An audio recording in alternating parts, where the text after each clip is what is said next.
Well, hello.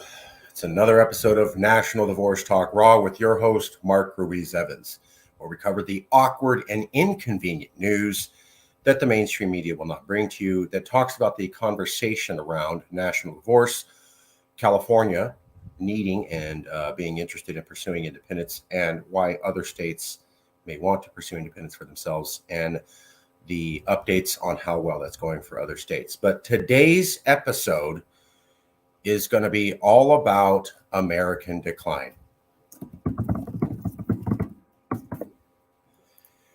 So we covered this in an earlier show. We'll be covering some new statistics and information regarding the topic of American decline now. So we're going to cover some new polls on American decline, one taken in March, one taken in January. We're going to cover some articles about the topic of American decline from the New York Times, the Atlantic Council, CNN's Fareed Zakaria, and The Nation magazine, in addition to The Week magazine. So various mainstream sources, The Week, The Nation, CNN, Fox News, the Atlantic Council, and the New York Times, and what they said about the topic of national decline. I will not be imparting my opinion upon it. I'll simply be presenting the news to you and letting you know what exactly it means. Well, let's get right to it. The first article I'd like to show you is this one. I'm going to do share screen. So the idea of American decay, this came out from the New York Times. Did the Capitol riot make the belief in American democratic decline mainstream? So did the Capitol riot, January 6th, or the coup as some people call it, make the belief in American democratic decline mainstream? The New York Times is now actively asking that question. This came out on January 7th, 2022. I'll show you some of the issues. That's what some of the experts are saying now. That the Capitol riots and its aftermath have normalized a sense among Americans that the country, its economic system, and its standing in the world are in decline. New data support this concept. 70% of Americans believe the U.S. is in crisis and at risk of falling, according to a recent poll. This is that recent poll. It's from Ipsos. It came out in January 3rd, 2022 from Ipsos Polling. Ipsos is one of the top polling institutions in America. Here's their actual top line poll. So this is Ipsos. Question 10. Do you agree or disagree with the following? America is in crisis and at risk of falling, total 70%. Now, here's what's interesting. It's kind of across the board. So 67, almost 70% of independents agree. 68, almost 70% of Democrats agree. And 80, almost 80% of Republicans agree. So 70% is really the lower end of this spectrum. Republicans are at about 80%, and Democrats and independents are about 69, 67%. But this is the poll by Ipsos. I'll show you the beginning just so you can verify. There it is. This is the name of the article. Came out January 3rd. Ipsos polling, referred to in here. 7 in 10 Americans say the country's in crisis, and referred to here in the New York Times, which is what prompted this article. So they're saying 70% of Americans now believe the USA is in crisis or at risk of falling. This came out in January. Now, what's interesting is that previously we covered a poll by NBC News. NBC News asked this question in March. NBC News, March. So the poll I just showed you was from January. This poll is from March. And this March poll says, all in all, thinking about where the United States is today, do you feel we are experiencing the kind of tough times the country faces from time to time? Or is this the start of longer term decline where the U.S. is no longer the leading country in the world? Experiencing a tough time, 42%. Start of a longer term decline, 53%. A little bit of both. One, neither. One, not sure. 3%. So the dominant majority is experiencing just a tough time at 42%. And over half, or 10 percentage points more, is 53%. A clear majority of Americans saying that they are experiencing the start of a long-term decline by NBC News in March. That adds up to this poll by Ipsos in January that found that 70% found that America's about to fall 70%. So in January, we have a poll from Ipsos. 70% believe America's in permanent decline and falling.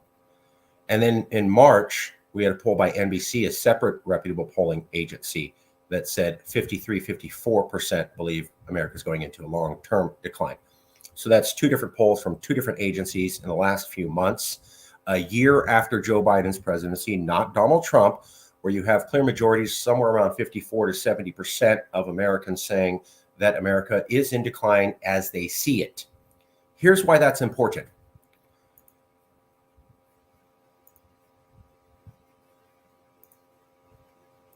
Share screen. Now, this article is from The Week magazine. It's a liberal magazine. It covers policy. And this is the response that, hey, you don't need to worry about decline. I know people are talking about it, but it really doesn't mean anything.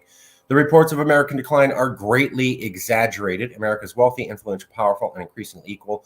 Don't let anyone tell you otherwise. The interesting thing is that The Week is saying, don't let anyone tell you that America's in decline, but 54% of your fellow Americans feel that you're in decline in one poll, and 70% of your fellow Americans feel that you're in decline in another poll. So what the phrase should be is, don't let anyone tell you otherwise. It should be, America's wealthy, influential, powerful, and increasingly equal.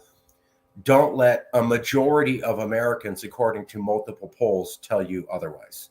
That should actually be the statement, not don't let anyone tell you otherwise. Don't let a majority of your fellow Americans, according to multiple polls in the last few months, all reputable, tell you otherwise.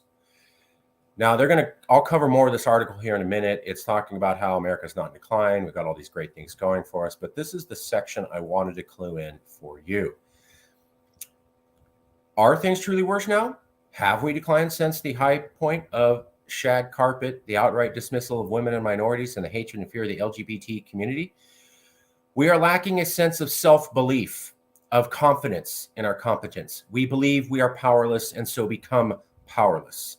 If you believe you will fail before you start, you probably will. What we are lacking, a sense of self-belief, of confidence in our competence. We believe we are powerless and so become powerless. If you believe you will fail before you start, you probably will. So The Week spent this whole article talking about how the reports of American decline are exaggerated, don't believe it. Then it talks about how America is super strong and has all these great things behind it. And then it concludes the article by saying, the real truth is that if you start believing you're in decline, you will push yourself into decline, in a self-fulfilling prophecy. So The Week is saying, hey, we're not in decline, but the way to avoid going into decline is to not act like you're going into decline. Okay, well, that test was failed. So The Week magazine is saying, don't act or feel like you're going into decline. It will become a self-fulfilling prophecy. And what we have is, I just showed you polls from January and March where Americans are saying they feel they're going into decline. So the very thing The Week magazine said don't do in order to avoid decline, America's already doing. And we have two different polls showing that. Now, that may sound a little bit negative, but I want to show you a few more issues just so that you can tell I'm not just making this up. Now, let me show you some quotes from that original New York Times article. This is from the New York Times article that I started the show with on the American decline.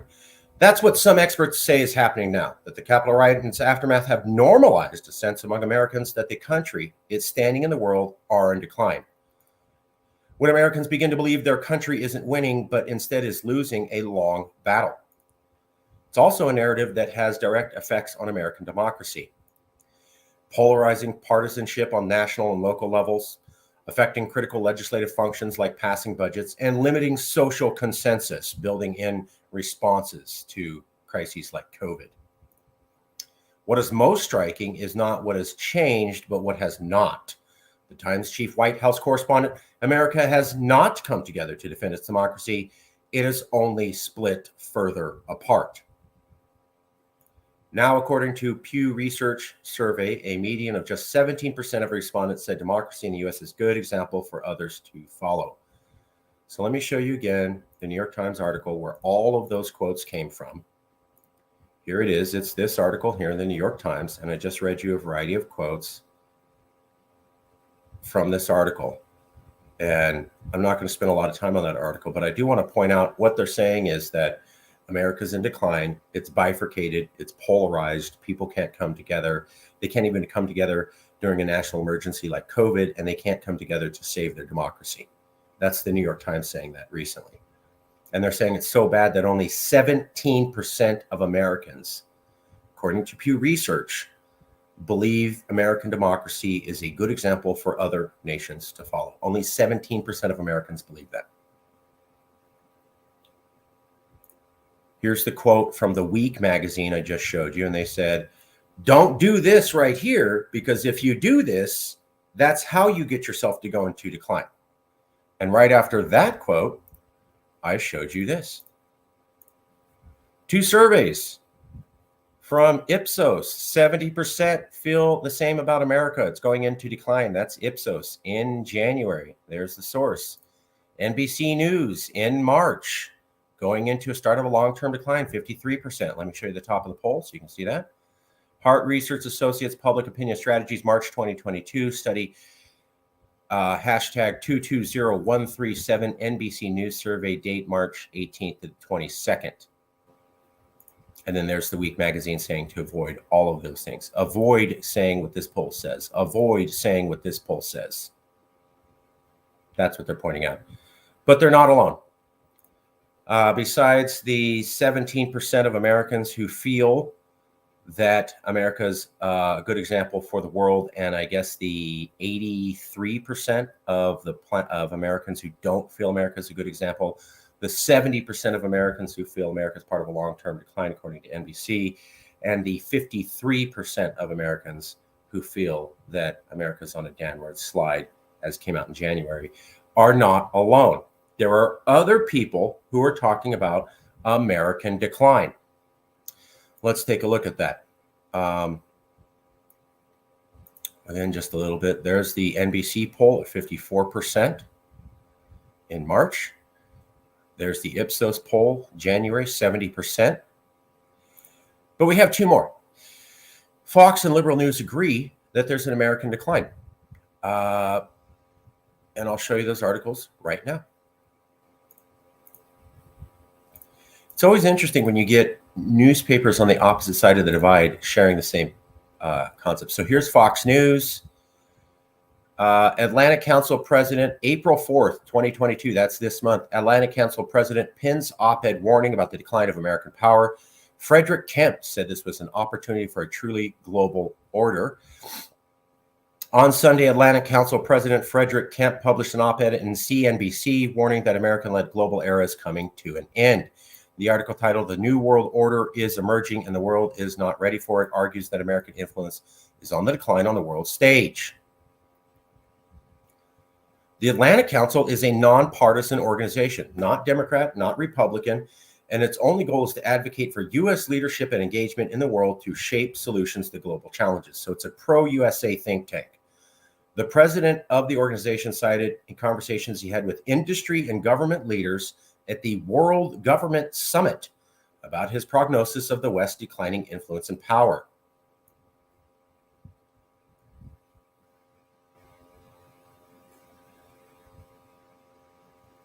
So he's the Atlantic Council president is saying in April, and this is covered by Fox, that America is in decline. And this is a major think tank for America on how to talk about how America can be a world dominant power. And the president of this think tank on how to retain American dominance on the global scene is saying, wow, we're in a world decline. He ran that idea past many people at the most recent World Government Summit, and they all agreed. And then Fox News, this is weird, Fox News mentioned someone on CNN. Now, normally that doesn't happen, but here's Fox News going, wow, we got the Atlantic Council president talking about American decline. That's horrible. It's news breaking. And then at the bottom of the Fox News article, they actually do something which they never do, which is reference CNN and go, CNN's saying the same thing. These organizations don't like each other, Fox and CNN, and yet they're pointing at each other going, hey, good point, good point. You got the point. Kemp's belief in the waning power of American Western influence was shared by CNN anchor Fareed Zakaria. Last month, Zakaria said the United States was losing its hold on the world stage, emphasizing that the signs were everywhere. Well, let's show you that article here. Here's CNN. Published March 13th, that's about 2 months ago. CNN's Fareed Zakaria on Gulf countries snubbing Biden. We are entering a post-American era. The CNN host said the signs of a post-USA era are everywhere. Fareed Zakaria on CNN said that America was losing its hold on the world stage, emphasizing that the signs were everywhere. One of the defining features of the new era is that it's post-American. By that, I mean that the Pax Americana the past 3 decades is over, according to Fareed Zakaria. Also mentioned by the president of the Atlantic Council. Fareed Zakaria is a well-respected international policy scholar on liberal news. He's saying the same thing as the Atlantic Council president. And both of these guys are saying the same thing that Americans themselves are saying in an NBC News poll in March and an Ipsos poll in January. So there's a lot of convergence of people coming together and saying, wow, America's falling apart.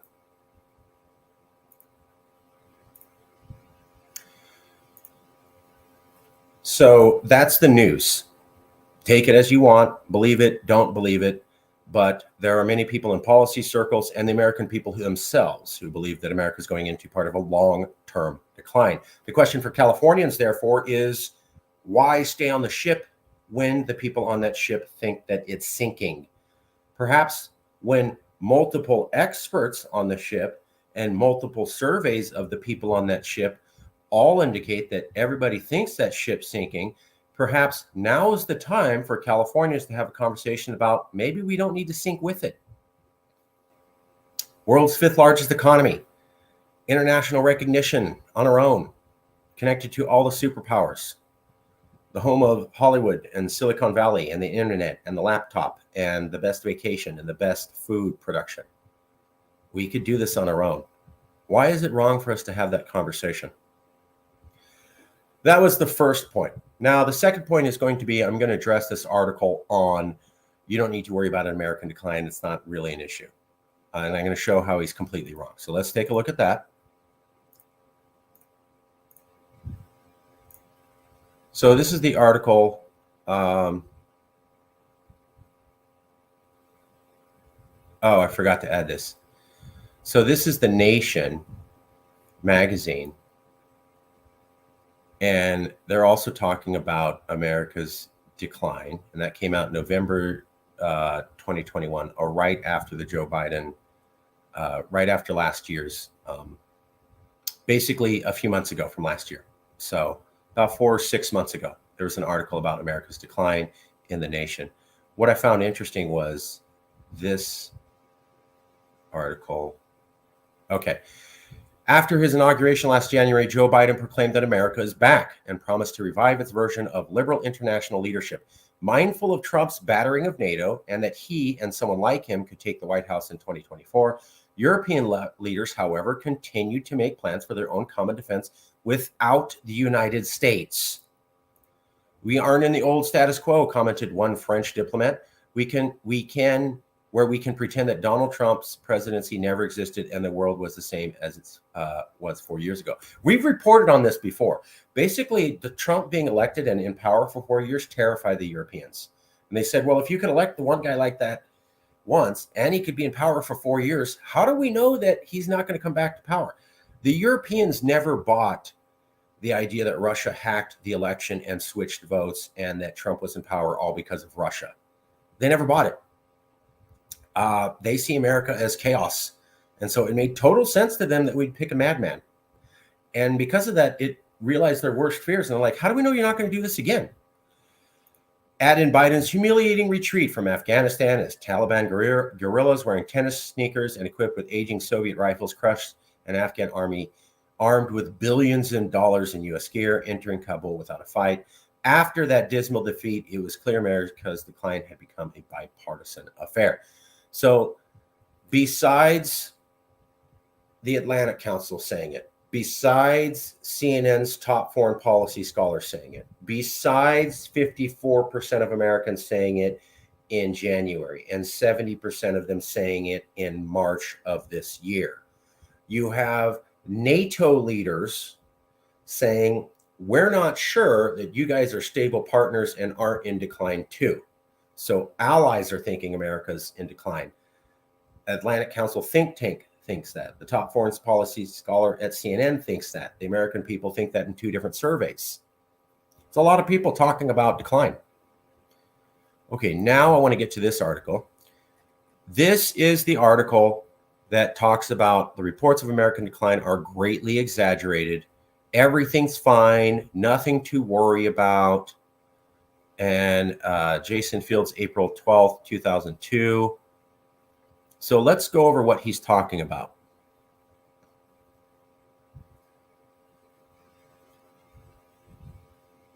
Okay. I don't want to make light of anyone's personal suffering. I've been out of work. I have felt despair, and I can't believe that Fast and Furious is still around, but that's hardly a complete picture. Now he talks about all the good things. Economically, there's an incredible imbalance in wealth in this country, yes, but our poverty rates are historically low, and we've seen enormous inequality in better days. So he's saying poverty rates are lower now than they were in the past, and we've seen a lot of inequality before, and America came through it. And so because of those reasons, don't worry about America's decline. Well, he's totally wrong. So the Gini coefficient, or the difference between the super wealthy and the middle class, is the highest it's been since basically the Gilded Age. So things are so different between the rich and the poor. We have to go back to the heyday of the extreme gap, Orphan Annie and stuff. So he's looking at John D. Rockefeller walked the earth. He had way more money than other people. True. But we're going back to that era. So he's saying we had times where there was a big gap between rich and poor before, and we came through.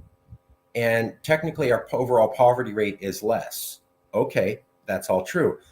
But our income inequality has gotten so bad, it's gone back to that period that are saying we got through. So if we've rescinded as a country back to our worst times of a difference between rich and poor.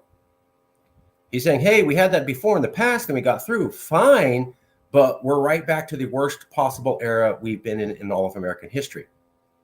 He doesn't mention that. And while there is lower poverty now than during that time, the fact is that the American people are poorer than they have been in 30 years. Also not mentioned by him. The middle class lost big during the 2008 global economic recession. A lot of wealth went from the middle class to the wealthy from the recession for whatever reason. And then with COVID, there was another cash transition from the middle class to the wealthy. So that's twice the middle class has had a lot of their wealth for whatever reason, leave them and go to the wealthy. Once with 2008 and then once with 2019 and COVID. So about every 10 years. The middle class is the poorest it's been in decades. And there's absolutely no indication that they're going to get that wealth back. And our difference between the rich and poor is the worst it's been in American history.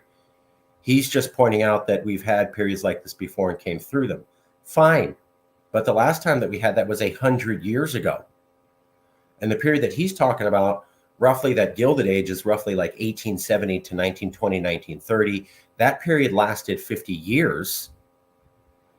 And things were bad through the 30s, 40s, and 50s. Well, actually, you can go up to like the mid-20s, mid-30s. And then you had the New Deal around the 1930s. It really didn't come online and fix everybody's life until about 55. So the Gilded Age that he's saying America survived through took 50 years to get through. And then it took another 20 years when they started with the New Deal to pull everybody out of it. So even if we started now, it's 2 decades before we could fix that Gini coefficient and make more equality between the super rich and the super poor, looking at American history. 2 decades to do that. And that period also lasted half a century. And we're back in that period now. Yeah, we came through it, but it took a long time to get through it. Are you ready for 2 decades of suffering before you can get back to the good times? Not mentioned in this article. Second one, as for influence, there's still no other nation that can rival ours. Have you ever eaten the French version of McDonald's when you were traveling in Istanbul? American power remains unmatched. Well, here's the thing. America's not well liked on the world stage. So That Iraq war, not good. The Afghan war, not good. Destabilizing Libya, not good. Invading Syria, helping to invade Yemen, overthrowing Honduras. Yes, you're right. People around the world eat cheeseburgers from McDonald's and they probably watch American movies. But do they like America or do they consume our products? Many Americans have products made in China. That does not mean that they like China or want to go there or be Chinese or think that we should have the Chinese government tell us how to do it or think that our government and our people should be like how China does it. So he's making the mistake of saying that because people eat McDonald's cheeseburgers, therefore they must love America. And I'm pointing out many of us use Chinese products in America and don't like the Chinese system, don't like the Chinese government, and don't want that system over here. And just because we bought products from them doesn't change our mind. Additionally, people who eat McDonald's cheeseburgers, like the French and the English, as we just saw, don't trust us and think that we're a basket case. So that point doesn't hold either. Our hard power does too.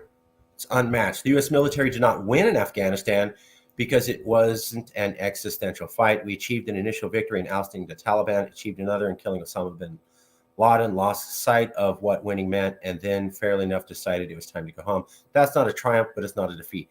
Totally dead wrong. So the point of Afghanistan, as they stated for the last, 10 to 15 years, was to turn that place into democracy.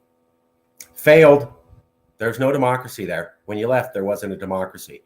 It wasn't just to go kill some Taliban and knock out Osama bin Laden. If it was, we should have left when Osama bin Laden was dead. We stayed many, many, many more years after that. The point was to turn it into a democracy. You completely failed like that. Secondly, the other point was to oust the Taliban. You completely failed. They run the whole country. So complete failure of a reference. You lost in Afghanistan. You didn't achieve a democracy, and the bad guys are running the place now, and you look like fools. And maybe you can sell this to Americans, but you said to the world, we're trying to get a democracy there and oust the Taliban. They listen. You couldn't achieve either one. They know that. So that's another point that doesn't hold. Can the United States defend itself from military threats around the world? No one says no. Can America still project awesome power across oceans and continents? No one says no. Can any other nation in the world do the same at anywhere near the scale of the United States? No. True. American military is unmatched. But what does that mean? The metric of having a giant military is based upon one summary, which is I can beat you in any situation. Why do you have a big military? To show that you can win any battle against any foe. That's the whole point of that.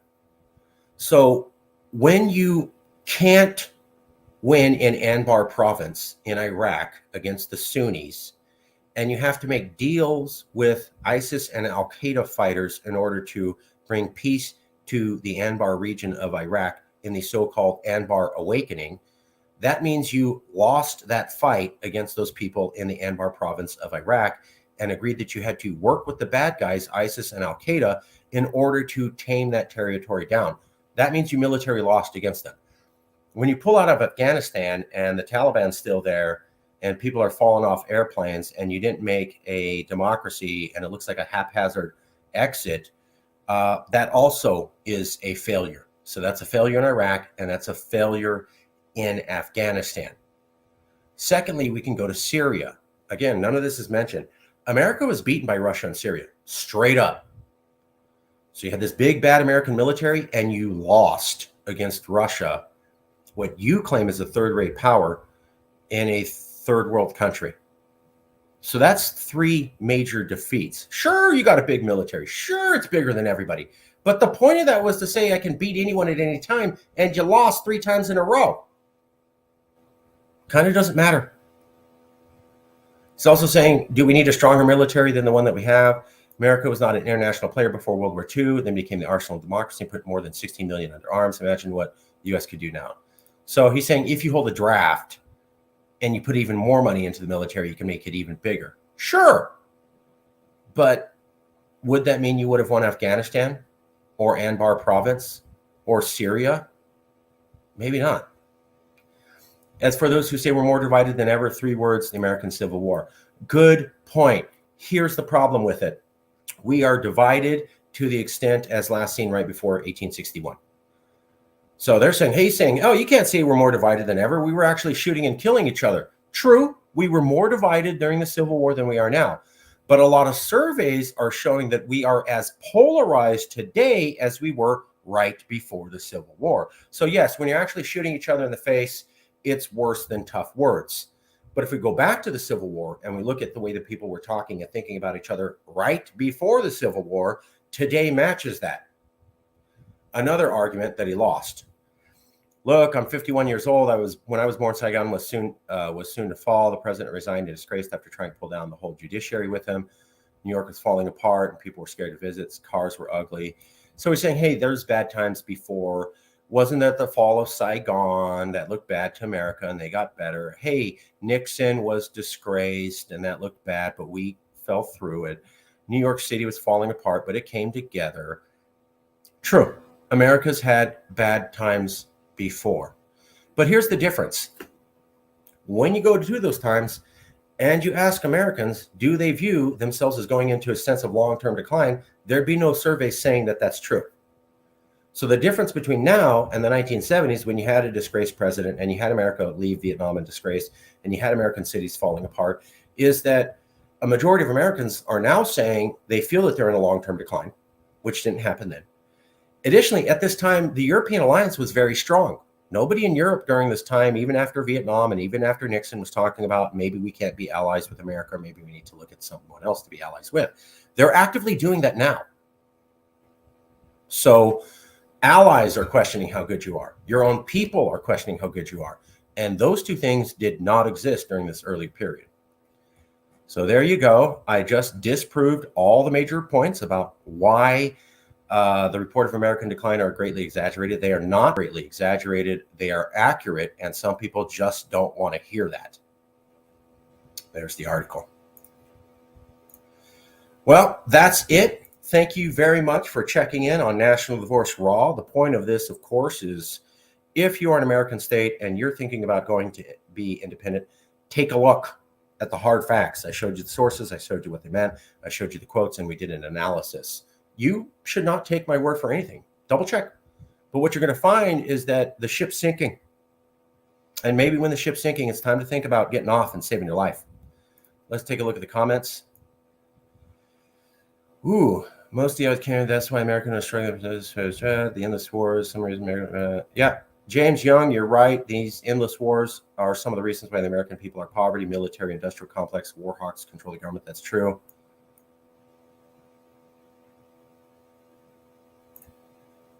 Assad is obviously a dictator, but the Syrian people lived better lives until we got involved in their issues. It's sad, really. We're going down like the USSR because of military wars like the USSR. That's true. Afghanistan helped precipitate the fall of the USSR when they invaded them. And America has been doing more invasions more frequently than at any time since Vietnam. And a lot of empires go out with a bang. So I heard this reference recently, I think from Jeremy Zogby. And it was talking about in the early 1900s, Turkey was a world power, the Ottoman Empire. But they were called the sick man of Europe, meaning that they were a sick empire that was falling. And what do they do? Lash out violently at everybody. Empires on their way down and when they're weak get violent because they know they're weak and they're afraid of being attacked. So America is being more violent than ever. It's invading more countries than it has in a while since Vietnam. Why? Because it's desperately trying to cling to power. USSR, modern day USA, and our collapse history is repeating again. How we collapse is the question, and what I fear the most, peaceful separation is the only hope.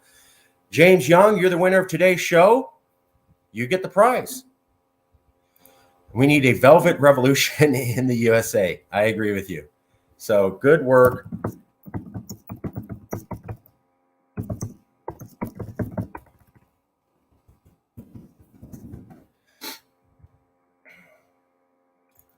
Good work, James Young. You get it. USSR equals modern day USA and collapse. History is repeating itself. Again, how we collapse is the question. Peaceful separation is the only hope. Couldn't say it better myself. Thanks, James. Thank you all for being here.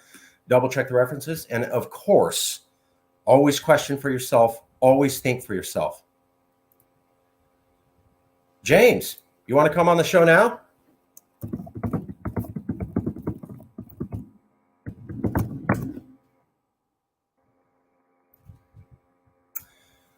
James, if you ever want to come on the show, email me at marcus.ruiz.evans@gmail.com. That's marcus.ruiz.evans@gmail.com.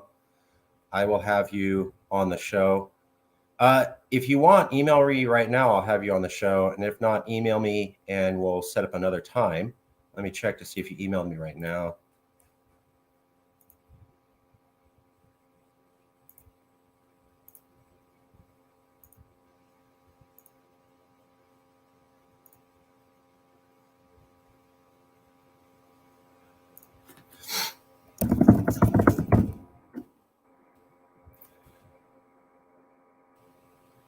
Okay. Well, hey, Devil, where it's gone. Okay, James is going to email me right now. I'll give him a few minutes to see if he comes on. This is National Divorce Talk Raw. Everybody's welcome to come on the show.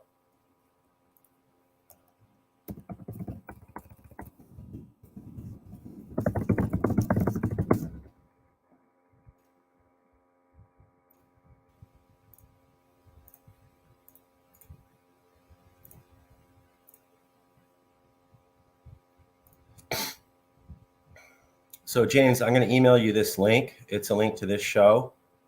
As soon as you email me, I'll email this to you. And what you're going to do is you're going to click that link and then you can join the show.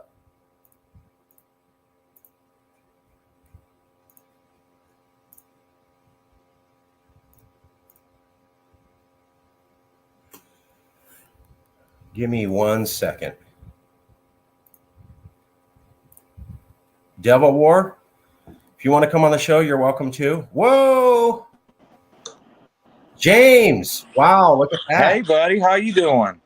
Wow, this is so cool. I love doing a show and having real life guests come on. You know what? I want to shut up for a second.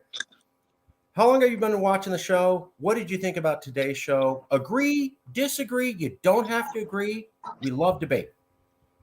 Well, I came at the last minute because I was eating supper, and I kind of agree with everything you said when I came on.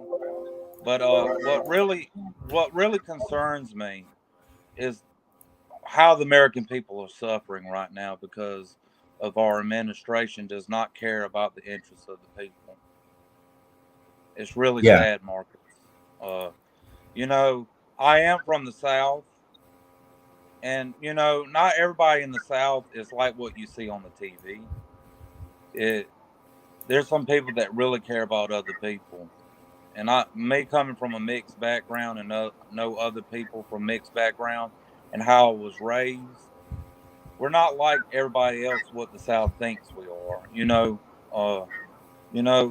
there's always a misconception that people that are country living are like what they see on TV. It's not true. We really care about other people. And did the South had a dark history? Yes, it does. I can't name one place ever in history didn't have a dark history. But what's really suffering the Southern people the most is the fact that we live in poverty and our education system does not care to educate the people at all. And a lot of people live in ignorance because they assume their leaders are always at their best interest. That's not true. So, Marcus, I want to be honest with you. I have made a lot of enemies in the bureaucratic government for supporting secession. But I want to make it clear I do not support the reemergence of the Confederacy. Even though I was taught Confederate values in high school, does not mean I support Confederacy. Now, I know some individuals that want to reemerge the Confederacy. That's not my view. My view is to live in modern times and building a modern way of how to help the Southern people. In a way, I am a progressive in a way, but the biggest fear I have is that the Southern people are going to get so angry that they turn violent. We need to avoid violence at all costs. You get me, Marcus? I Violence is not the answer. And I don't want to see any more people suffering because of this. And I do admit there was racial disparities in the past. Like, I have known people that lived under segregation, and it was not pretty at all. They lived a very horrible life, like living in a shack, had to cover the walls with newspapers. Poverty has always been in the South, and that's one thing I want to avoid. If the South was an independent nation again, but not the Confederacy, I want to make that clear, not I the understand. Confederacy. You're not saying the Confederacy. You are a supporter of secession peacefully. Like you said here, everybody, this is James, and he said peaceful separation is the only hope. That's what James said. He does not support the Confederacy, but he is interested as a Southerner in the possibilities of secession. Am I getting this right, James? Yes, that's right. The biggest problem with the USA status quo is the fact of the matter we're too big to govern ourselves. Now, you know, my grandmother was originally born in Arizona, so Arizona used to be part of the California Republic. So I can say some of my blood runs with California, but we're neighbors. Love it. Love it. Love it. We're neighbors. We Yes. share the same continent, Yeah. and I believe in free trade agreements. So if California is separate, does not mean we can't have a free trade agreement. Thank You you. know, Thank you. I cannot tell you the number of people I would talk about California secession, and they go, well, there will be American troops on your border and it will ruin the economy. And I go, whoa, where are you getting this from? We're not talking about North South Korea. We're talking about Canada. Canada's a separate country. Canadians don't want to be Americans. Americans don't want to be Canadians. well, they're culturally similar. They're culturally similar, but the Canadians like being Canadians and they don't want to be Americans. They have their own military. It doesn't mean we're going to fight each other. People travel back and forth, trade, date, marry, have kids, vacation. Why can't we do that? It doesn't mean Canada or America is a bad place because they don't want to be the same country. Real quick. Devil War, your device is not connected. Log out, and then you can log back in, and I'll bring you in. James.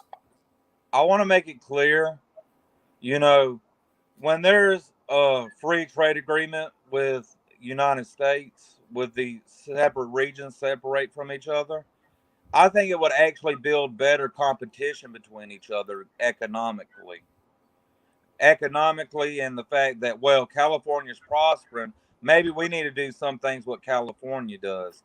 And if we do some things that prosper, California would, it just, the federal government, they always stabbing each other in the back. And it's not benefiting us no more. What one region needs does not mean the other needs that same benefit also. And if we do some things that prosper, California would, it just, the federal. Devil War, you there? Yes, I'm here. How's it going? Devil War, James, thanks for being here. Devil War and James, guys, part of the show. So, Devil War, let me ask you something about what James has been saying. Do you think things are getting worse in America? It's falling apart. And the problem is that we might become violent with each other. And rather than become violent with each other, wouldn't it be better for us to peacefully separate from each other and remain friends? Yes, I agree. United States falling apart. Donald Trump will become president, and Trump will be a king of the United States. I worry about that a lot. Trump might come back in 2024. James, do you think Trump's going to come back in 2024? I don't think Trump will benefit the country at all. I think he's a chauvinist. But do you think he'll come back? Well, he got a lot of people confused around here that he's going to benefit the people. He is just as much as elitist as everybody else, and he's a narcissist. I don't think he has the common people at interest. I think he's hoodwinking them, causing confusion in them. I'd rather see another Trump regime again. I want to see a new future. Actually, when the South does become independent, I actually want Allen West to be president of the Southern Federation, because Allen West will unite both African Americans and white Southerners all in one united cause. He is a conservative, so And he an has a African lot of the American. same interests and heart as white conservatives in the South. And as growing up with African Americans, you know, seeing their grandparents being persecuted, Allen West will make a very good head and leader of a new Southern Federation. Actually, I want the new Southern Federation to be called the Southern Federation of America. Like I said, I do not want the reemergence of the Confederacy. Not a fan of the rebel flag either, but I feel we should build a new future that is based off Southern values. And I feel if we are independent, we'd be the seventh largest economy in the world. I got to ask you two questions. This is one we always ask. So when I was at the uh, Amityville Institute conference on nullification and secession in Texas in 2017, I met a lot of Southerners. I was the only liberal, and I was from California, and I went to Texas on a secession conference. And I asked them all, I go, in California, our California newspapers say you Southerners would never let California go. And if we left, you would be weeping in the streets because a star fell off the flag. And they all laughed. As a Southerner, as somebody from there, if California wanted to leave America, would people in the South say, no, we have to fight to hold on to you? Or would they say, if that's what you want, go ahead and go? Which one? You tell me. Be honest with you, I have no problems with California. I feel California knows what's best for California, but I want to make it clear, I think they wouldn't care at all. They wouldn't cry. Uh, you know, actually, 66% of all Southerners want our own union back again. We want our own. We want our own future, and I say it's actually good to actually separate, because we no longer have a common cause no more to stay in a union. Does not mean we can't benefit each other through trade and negotiating and treaties. I'm for a velvet light revolution in America where we actually have the country alive and then dissemble it on one specific day so that we can actually build the treaties and information to actually have peace. That's all I want is peace. Let's go to Devil War real quick. Devil War, where are you from, sir? Monterey County. Oh, okay. Okay. Well, let me ask you the same question that I asked James. Do you think people in the South, in the Midwest, would care if California wanted to peacefully leave, or would they be weeping in the streets because the state left America and that meant one less star on the flag? Devil War, how do you feel that people in the South and the rest would act? Well, I feel like the people in the South are going to miss us. Looks like we have a unanimous agreement. James is from the South, and he says Southerners would largely be fine with us going, although James likes California. We love you, James. And I love you too, Marcus. You're my buddy. We don't agree on everything, but we're friends. And that's the thing about peaceful separation. Imagine a couple. They have children. Okay, we're the citizens of America. We're the children. And now the government no longer agrees. What is best for the children? Cooperation. You can still have a divorce and cooperate. And it's for the best interest of the children. You got to do what's best for the children. The American people are tired. We have to find our own futures, but still have cooperation. And the biggest problem is the government's too big, in my opinion. We can't mismanage these funds like we used to. The population is growing. We have regions that are culturally different, and that's okay. It's okay to be different, but We have to know what's best for us. What's best for the South is not always best for California, and what's best for California is not always best for the South. But we can say we're friends, we love each other, and we can say, you know what? We can trade those Pokemon cards with each other. That's how I view we should do with our economy. Is just get along, be friends. I want to show you, I'm going to do a shared screen. Please stay with me, James. I want to show you something. No problem.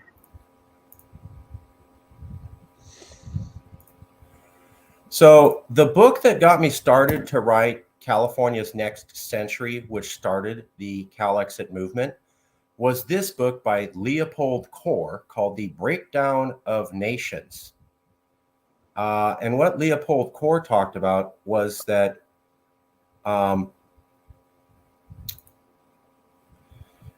so here's a map of modern Europe. And he was showing how Europe isn't like we know it today. So these big European countries are actually conglomerates of smaller nations that used to live in a way throughout most of European history, like a bunch of these little nations. And he said, yeah, there were wars, but there were largely smaller wars and fewer people who were killed because they were smaller units. And getting at what you're saying, he was looking at America and going, it's just too big to manage. So Leopold Kohr wrote that book in 1954. Sounds like he's saying what you're saying, James, that right or wrong, good or bad, we can all be friends, but America's too damn big to manage. Now you got it on Google. And perhaps if we were in smaller countries, we'd be more effective. You know, it's too big, too many people to manage. If we were in smaller units like a southern nation and a California nation, that we might be able to have better services and a better quality of life for the people because we've shrunken down the amount of humans you have to manage. What do you think? I agree with that. You know, California is still going to be a vegetable grower in North America. You know, and we're going to need your avocados because, you know, I can see some people going to need some avocado toast and tomatoes. You know, we have Florida. We can get a lot of our vegetables. But, you know, there's things in the South we can grow that maybe can't grow in California. But you know what? We share a continent together. And we need to trade with each other. And you know what? The reason why a lot of those countries during the Enlightenment improved is because of competition. You know, that's the thing. We need peaceful competition in North America. See, the federal government has a monopoly all over the United States. And we don't need a monopoly. We need a democratic government. I want to make it clear, I'm not a fan of wokeism. I believe that everybody has has the right to speak their minds. And I feel like the government is really afraid of the American people separating because they are going to lose their power they have. See, you know, and I say that's a good thing. We need a peaceful separation because we have to get the power back to the peoples in their regions, what they know what's best. And I think, you know, California going green is a good idea, you know, and I feel, you know, we can do this, Marcus. We can actually bring unity and separation together and say, you know, we have common interests, but it's time this marriage ends. James, I hope you eat. I got to wrap up the show, but James, please email me because I'd like you on future shows. I really like having a perspective. No problem, Marcus. I appreciate. It's an honor to be on the show, and it's an honor to make history now today. And I think I consider you're my buddy, Marcus. Thank you. And hey, you know, my family's from Texas. We're the Mexicans from Texas, the Tejanos. And you were talking about segregation and how it was for Black people. My Mexican family grew up on a plantation picking cotton. I'm not joking. After they realized they couldn't do that with African American people in Texas, they go, we'll just get a bunch of Mexicans to do it. So my grandma was born in a barn on a plantation where you were beaten if you left. And my mom also grew up picking cotton. And this was at a time when they could have signs saying Mexicans dogs aren't allowed. I love the fact that you have your head on straight. And I wanted to tell you a story real quick, if I may, James. And Devil War, I'm going to come to you in just 1 second. By the way, Devil War, love the mask. Very fitting for coming out of a pandemic. I get the joke. I love it. But James, one of the things that got me was that just that okay, yeah. So I was at the Amityville Institute conference on nullification and secession in Texas. There was 100 people there. They were all Southerners, or mostly from the South and Midwest. And I asked them if they'd care if California left, and a lot of them laughed and said, "No, people wouldn't care exactly what you did." But I remember this one guy stood up, and he goes, "Hey, I'm from South Carolina, and secession is in our blood, and I think we should secede again." But he goes, "Folks, it's 2017. If we're serious about this, we're gonna have to have minorities in our movement, or everybody's gonna think we're just trying to raise the Confederate flag again, when it's not. We want to be independent from the federal government, not so we can create a white ethno state, but because we don't like your regulations." And a lot of African American people in the South think like white people in the South. Funny how you have people live in the same area, they kind of get a similar way of thinking about economics and family values. And I'm not talking about racism, I'm talking about that Southern lifestyle, the food, the cuisine, the way of looking at the church, the way of looking at relationships. I see a lot of commonality between Black people and white people in the area. And this guy was saying, look, that's a common Southern culture. And if we're saying we're proud of it, we need to start having minorities in this movement. Also saying, I like the Southern culture. Maybe we've got a racism problem and we need to get it. But that's not what this is about. This is about differentiating ourselves from the federal government. How do you feel about that? Well, Alan West is an African American, and he's pro-secession. He's actually from Georgia that lives in Texas. Now, I don't think Texas would join a Southern Federation, because really Texas are more Westerner than Southerner. We have a lot of things in common, but Texas has a historical history of being its own republic twice. Right. One during secession during the Civil War, and one time when they seceded from Mexico. So I think Alan West will make a good head for a cause for Southern secession, because he's from the South. Now, the fact of the matter is, I'm from Abbeville County. So Abbeville Institute was named after Abbeville.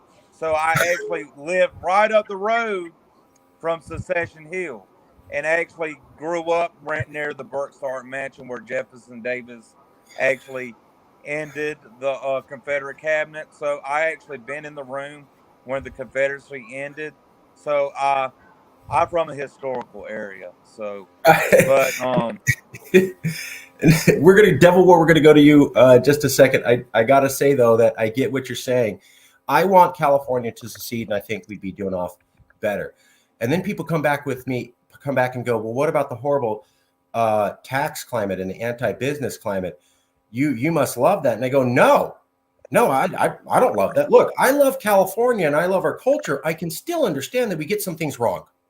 I can still love this place. I can still love the culture. And I can still say we are god awful at taxing and regulating businesses till they are crippled. And that's not right. I'm an ex-Republican. I never said that was cool. I've been on Fox News a couple of times saying, look, I love California values, but the business climate has got to change. So I respect what you're saying, that you respect your culture, you respect the heritage, but you also recognize there's a couple things that got to go when we move forward. Exactly. It has to go. There has to be change. So in a way, I am a progressive, because I know that our values do matter, but it's not always right. Because you think that's tradition doesn't make it right. You have to treat people with respect and respect their individuality and their rights. And I can't have some Confederate future government oppressing people's rights and form an ethno-national state. I oppose ethno-nationalism. I'm actually part African American and Native American. So I'm from the Melungeon ethnic group, and my mother's Jewish, Southern Jew. So, they wouldn't like me too well, because a lot of those people that support support an ethno. They don't like Jewish and they don't like anyone mixed. So I don't agree with them. I worked with a guy in South Carolina, Palmetto State Independence, and he was trying to push secession. And he was a lot where you were. His wife was African American, right? And he didn't necessarily go around saying that because he's like, I love her for her, not because, look, I married an African American woman. So he didn't go around telling people that. If they asked, if they met, he'd bring it up. And so a lot of people were going, oh, you want Southern secession? You must hate black people and want the South to come back and re-slavery people. And he let him go off for 30 minutes. And he's like, bro, let me show you a picture. And he'd hold up a picture of his wife and his very tan looking daughter. And he was like, I can't be for what you're saying because these people matter to me. And so that's a non-starter. At the same time, I love Southern culture. I love Southern values. I hate racism. And I can have all those thoughts at the same time. But you know what, Marcus? There's people in the South has woken up to their racist past. So it's not always true what you see on the media. People actually oppose any form of oppression of any minorities now because we have progressed past that. We recognize it's wrong to treat other human beings as inhuman. That's not how all Southerners think. And I want to make it clear, Marcus, segregation was over 60 years ago. Saying that we live in the same mindset as 60 years ago is very absurd. Now, those people that still think like that when they were raised like that, yes, that's true. As I don't oppose anyone passing away, the older folks who really feel that way, they're dying off. And also, the Ku Klux Klan, thank goodness, their numbers are dropping on a record level. So, our past history is going behind us. We're actually progressing forward. And I say that's a good thing. So we have to give thumbs up for people changing in the South and around the world because we have to learn from our past to build a better future. We can't say all Germans are Nazis. There's a lot of Germans opposed to Nazism. I'm opposed to it too. We have to. I imagine. Yeah. Thank you, James. Please email me. I want to have you on future shows. Well, I'm going to have to email you tomorrow because I got a lot of things to do. Oh, I get it. I'm going to go to Devil. I would like to be on the show again. You take care, buddy. God bless California, and God bless the South, and God bless the whole world. And we have to love each other. Look at that. Look at that. Did you see what's happening? Californians making bridges. To people who don't necessarily agree with us, but we make bridges. Peace. Star Trek fan. You guys do Star Trek. I'm a Star Trek fan. I'm for Captain Picard. Captain Picard. Sorry. Okay. We're going to go to Devil War now. Thanks, James. I'll talk to you soon. I want you on the show in the future. Devil War. Yes. Do you, as you're in California, and you're a Californian? Yes. Okay. I love the mask, by the way. Isn't the mask that's like the one they had during the pandemic in the medieval ages, right? Wasn't it? It was a snout that came out. Well, sorry for that, because I was saying my identity. Oh, well, you can still hide your identity if you want. Yeah, it's too late now. What do you think about California secession? Why is it a good idea? Why is it something that we Californians should look into? And do the statements about American decline make sense to you? Yes, America is falling apart. Like, remember, like last year and 2 years ago in the pandemic, being a lot of Black Lives Matter protests, and a lot of cops hating those people. Well, some of it, but you don't know how somebody started right in the first place. But that's 4 years ago. The white president, and I forgot what state called, but like, the one woman killed over there. Yeah, all of them do violent acts of those people, and no law enforcement. Well, except the one woman died, arrested that one dude, and now law enforcement arresting the vice president, attacking those people. Yeah. So is the solution? America's fallen apart. It's going into decline. We just covered polls this show showing a lot of Americans think that. Not my opinion, a majority, according to two different polls.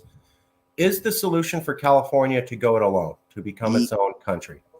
yes, California had to leave the country to save themselves from a to a to a economy collapse without the U.S. currency is going down. We were worthless, like financial money. Okay, well that's basically what I was looking at. Yeah, the U.S. currency is going down. I didn't get into it today, but there was some startling developments this week. Um, so because we've launched an embargo as America on Russia and got Europe to do it, Russia is now using Chinese money in their economy. First time ever. Also this week, the Israeli government added Chinese money to their banking system. First time ever. Whoa. Yeah. And a month ago, because of the embargoes on Russia, for the first time in world history, we kicked Russia out of what's called the SWIFT system, SWIFT. And basically, it's the system that allows countries to trade money with each other. Oh. So since the 90s, we've had all this money going back and forth against countries. For the first time ever, we said, Russia, you're ripped out of that system. You can't transfer money. In return, Russia said, well, fine, we're going to use Chinese currency. And then the Israelis also did it. You're not hearing about that in the news. And this is 2 months after the Bank of England started adding Chinese money. Now, every time someone used Chinese money, the American government said, don't do that. But they did it anyways. You're talking about the decline of the US dollar. The US dollar is being replaced actively now, and in a faster fashion because of the embargo on Russia, with Chinese money as the global currency. When Chinese money takes over as the global currency, the US dollar is going to drop fast and lose a lot of value, more than we've ever seen in America since maybe the 1930s. Whoa. That is so scary. I don't trust the Chinese government. Like they're putting people in camps. Yeah. Yeah, I don't. I don't trust the Chinese government either. They are putting the Uyghur Muslims in camps. They also persecuted the Tibetans. They're holding down these other ethnic groups that aren't Chinese. But the issue is, can we do anything about it? And if we can't, maybe we should get ready for the future where the US dollar isn't the mightiest dollar in the world, and the US military isn't the mightiest military in the world, and American culture isn't seen as something great by everyone around the world. And the future then is like, what can California do? I think we'd be better off on our own trying to make these decisions than stuck to a declining empire that's slowly sinking into the ocean. Yeah, I agree. I would agree about the light bulb thing. Those saying amen for yourself or every state from himself. Yeah. Well, I want to say thanks for coming on, Devil War. Is there any comments you want to leave the public with? Things you'd like to let them think about regarding California, being a California secession? I got one thing. For the California Republic, flag forever. Let's leave the United States and never go back to the United States. In the history books, United States do something good and do something bad. But right now, United States do something really, really bad. Right now. Do you think America can be improved?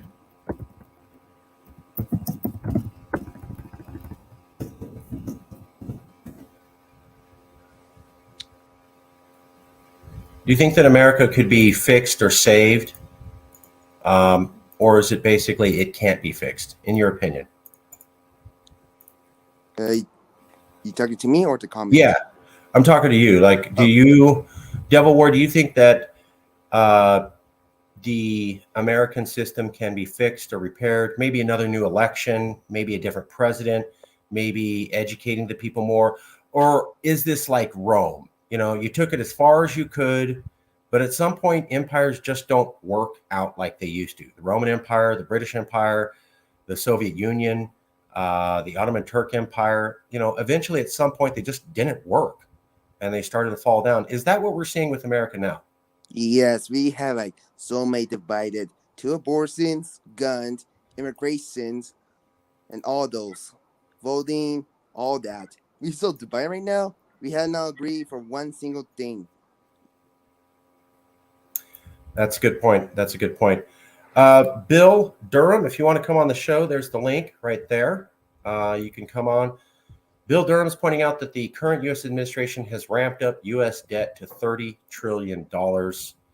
I agree.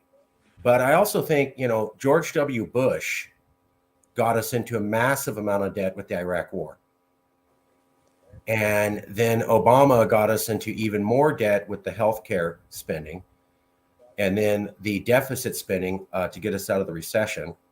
And then Trump cut taxes, which increased the debt even more. And then Biden printed even more money. So it's like 4 different presidents in a row massively putting America into debt. And, it'd be easy to go, it's one president who did it. But when it's like the last 4 presidents kept pushing us further, it looks like an American problem. Like this country is addicted to printing dollars and going into debt. I agree. You need to focus on welfare of the USA and its peoples by having smart business people running the show. I agree. As long as it's not Trump, I don't like Trump. But I do agree in general about business people, and it would be better. We are going into massive amounts of debt. No one seems to care. I remember when they were talking about getting out of the pandemic, and they just go, well, let's just, print more money to people. And everybody was like, yeah, that's a solution. And they go, you're printing money out of nothing. That means you're making money out of nothing. That's going to cause inflation. And guess what's happening? The worst inflation we've seen since the 1970s. So can Americans learn to not just print cash, or are they permanently addicted to just printing money out of thin air to get out of troubles? What do you think, Devil War? Well, printing money is a bad thing because you make more stuff be less rare. Yes. Yeah. You don't necessarily want to just print and print and print. Money has to be backed on something. When you print it, you cause inflation because you devalue the rest of the cash. And so we're addicted to that. We're in record debt, according to Bill Durham, and it's not really getting better. So, Devil War, last comments to the public. Anything you want your fellow Californians to know about the topic of secession or why California would do better on its own? Well, California make a lot of money, and I think we can't make any money anymore because the army, the bombs, the politicians, all that. I hear you. Bill Durham, are you with us? I am indeed. Bill, great. Awesome. So what did you think about the show? Let me ask you a few questions and you just give me your opinion. Want to thank you, Bill. Want to thank Devil War, and I want to thank James Young, and everybody's welcome to the show if you want to come on. I like having discussions with people. I think it's what we should do in a thriving democracy. Bill, is America in permanent decline, or are we just going through a tough patch and we'll get over it? What say you? You're going through a very tough patch. So I'm sorry. I must say hello to Devil War. I'm just trying to get over your names. And Marcus, welcome. Yes, you're going through a tough patch. I think the entire globe is going through a tough patch. The Europeans are going to get hammered with all their inflation rises. But the US dollar as a reserve currency, its days are done because the Russians have released the golden ruble. It's backed by tons of bullion and diamonds and commodities. The Chinese are using the golden renminbi or yuan, all backed by gold. The US dollar is not backed by gold. Hasn't been since the 1970s, since Nixon separated it. So you're just talking about paper money with a promissory note and no way of supporting that the Russians can say to you straight away, or the Chinese can say to you straight away, well, how much gold do you need for the transaction? They've been buying tons of gold for the last 20 odd years. So the U.S. government, with Bush printing extra money and driving us into debt with the Iraq War, and then Obama driving us into debt with healthcare reform, and then Bush and Obama driving us into debt to get us out of the recession, and then Trump driving us into debt with lower taxes, and then Biden driving us into debt with the pandemic response, it lowers the value of the dollar. And at the same time, you're saying the Russian ruble and the Chinese currency is coming up. And I was just talking to some of the other guys here about how, because of the embargoes on Russia, Russia's starting to use Chinese currency. And a lot of people don't want to talk about how the Bank of Israel this week decided to also start using Chinese currency. Bill Durham, are we seeing the US dollar be replaced by the Chinese renminbi as the global currency? Not just the Chinese renminbi, but the ruble is coming on strong. In fact, the Russians have told the Europeans that if you want to buy their gas and oil, you've got to do it in rubles, which means the Europeans, because what happens is if the Russians say euros, they can't access, at the moment the Russians can't access their money. It's all been seized by the Europeans in their banks, and the US dollars have been seized in the US banks, that is the Russian reserves. The Russians can't even pay their bondholders, prevented by the US government, which actually, by doing that action, they have created an act of war. However, the what the Russians have done is they have, over the last 20 odd years, they've been stockpiling gold and diamonds. The stuff that you can show and tell and say, here it is, read it and weep, see it and weep, because this is what we're going to deal in future. And the same thing has been happening in China and in India as well. So the Russians have said, you deal with us in rubles. The Chinese have said, you deal with us in renminbi. And between Russia and China, they're going to be dealing with their currencies. Whichever one it is, it's fine. What is also interesting is that Russia is awash with cash at the moment. Plenty of billions of euros there. Of course, they can't use it. So what they're telling is they're saying to the Chinese, we'll swap you. We'll send the euros to you. You wash it for us, and we'll then be able to deal with you and have this trade deficit, so we can do our dealings together. Wow! I didn't know that. I mean, it makes a lot of sense. The Chinese economy is massive, bigger than the American economy, or close to. So they could easily wash a lot of European currency. And that's what the current U.S. administration has understood. They've so whereas it coming back to the U.S. and the U.S.'s dollar value, because the dollar value is dropping, the U.S. Personal purchasing power of every individual in the U.S. is dropping. It has plummeted. I mean, you've got 7% inflation at the moment, but in the old-fashioned terms, it's roughly around 16%. So if you say that your dollar value has dropped by 16%, you will actually see it in your petrol pump price, in your food prices, and travel costs. So that's why the US dollar is on the decline. And the other thing that's also happened is that the Saudis are not going to do their petrol dealings in US dollars anymore. They're going to deal with ruble, yuan, and that's it. So that's a third slap against the US dollar. I'm just showing you a little bit of the articles backing up what you're saying. Yeah.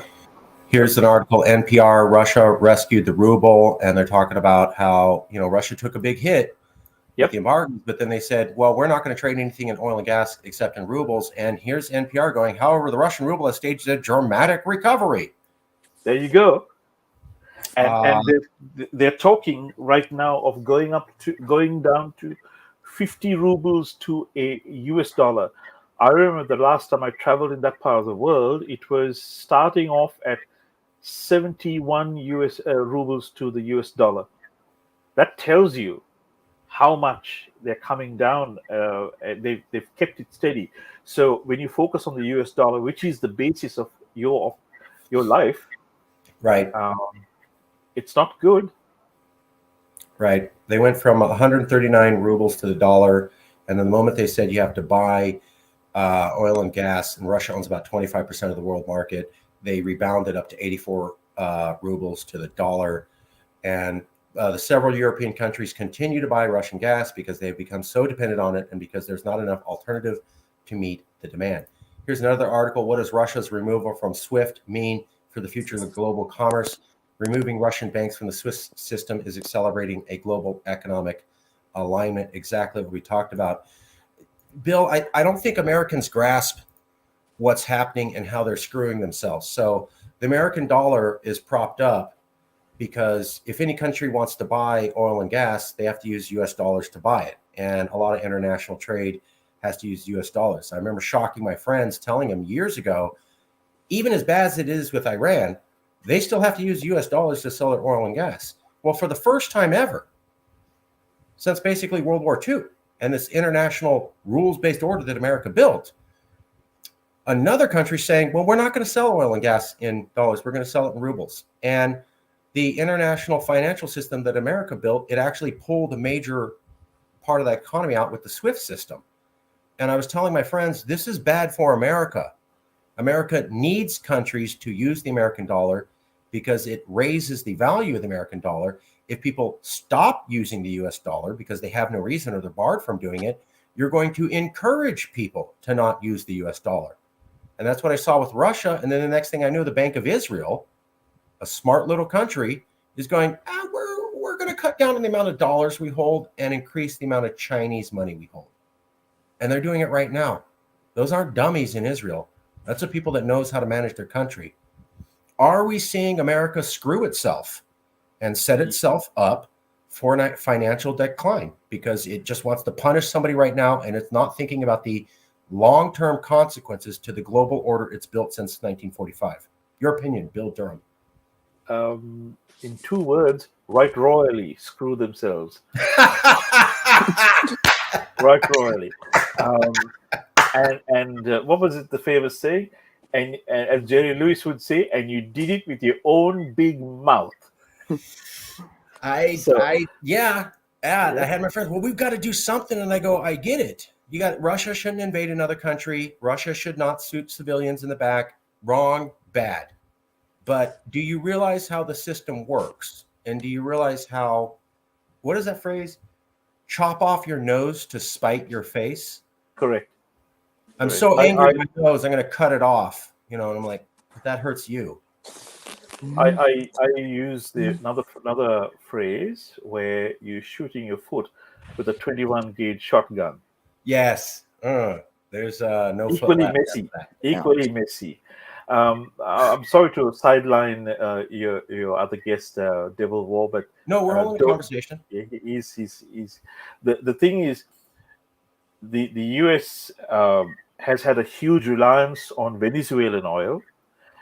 And one thing you must remember is that you can't just put any old oil into a refinery.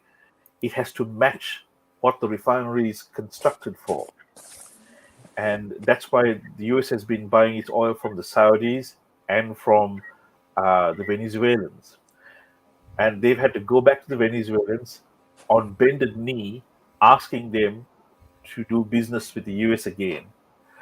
The Saudis have said, sorry, we don't have enough oil to give you, and then they turn around and send a supply of oil to places like India and other countries. Your option is to then deal with the Iranians, and the Iranians have said, we don't take US dollars anymore.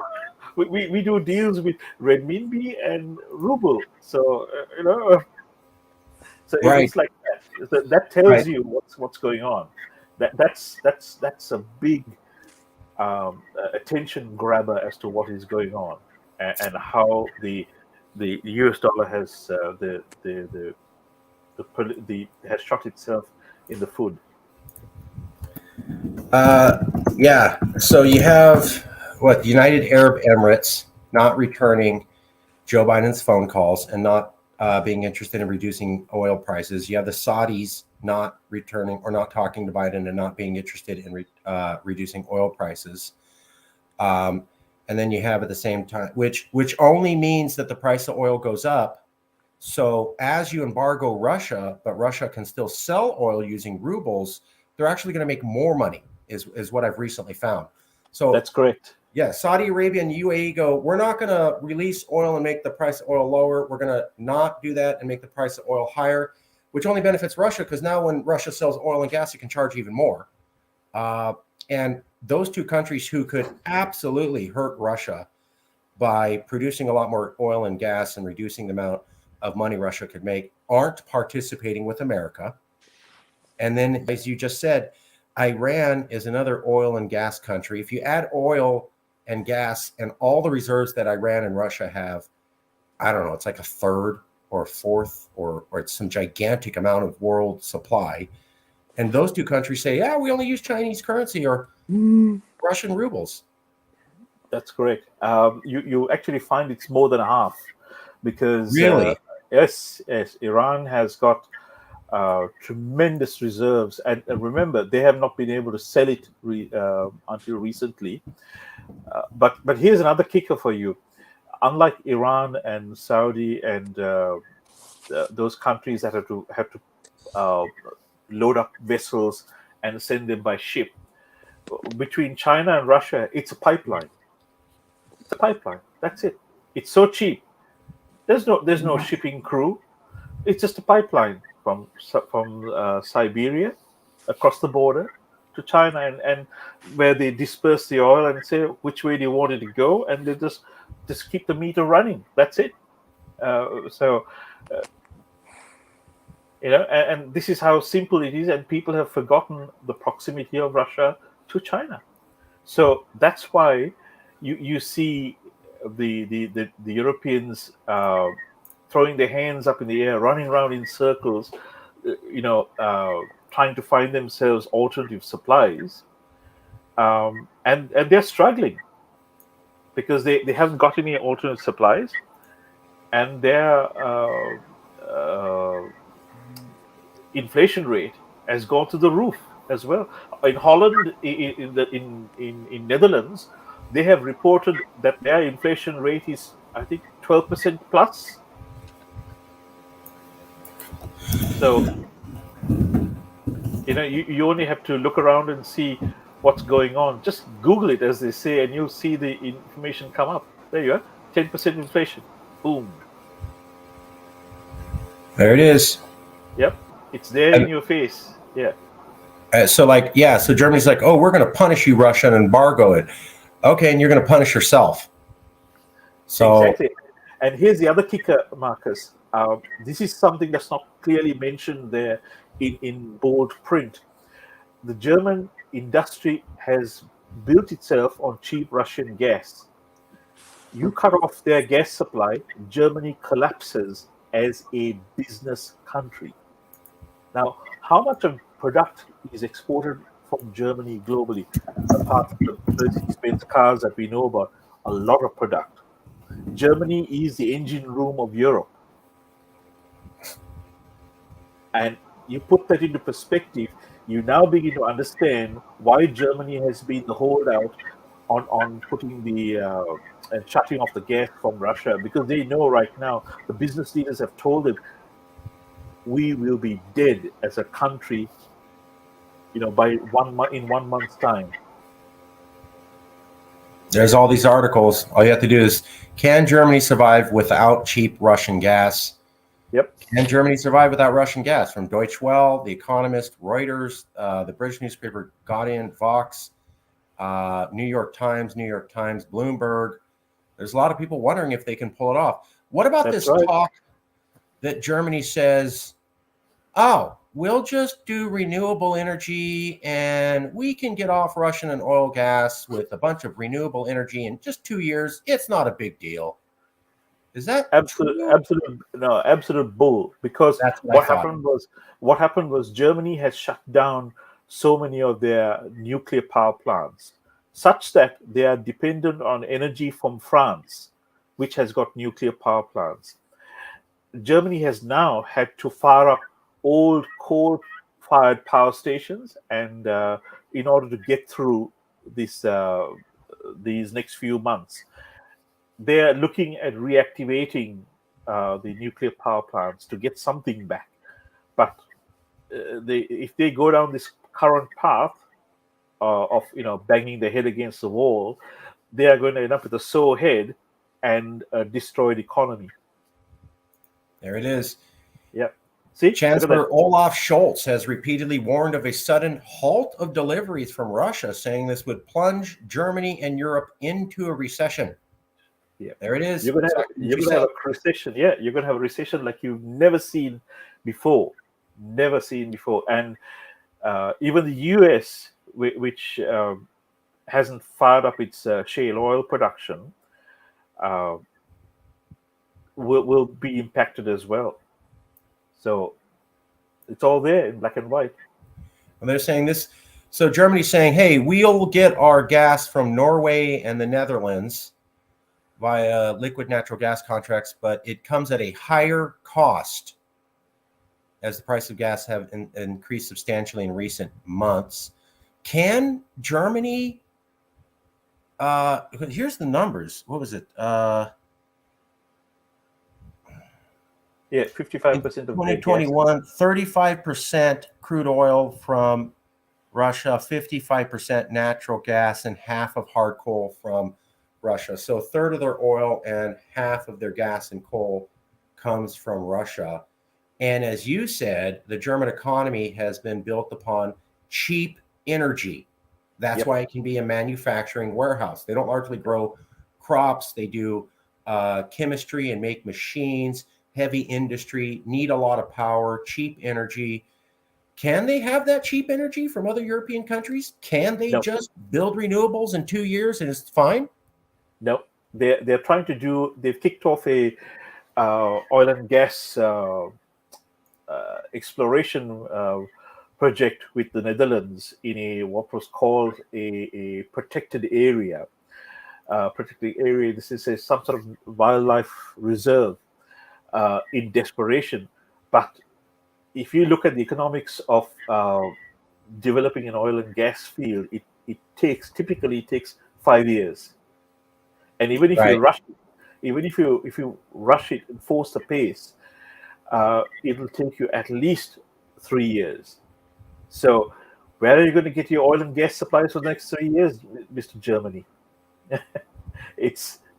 And you've got the neighbor right across the border from you saying, we can open the taps anytime we want to. Yeah. And they've got Nord Stream 2 sitting there doing idle, saying, yeah, you're the one who's put the foot on the brake, not us.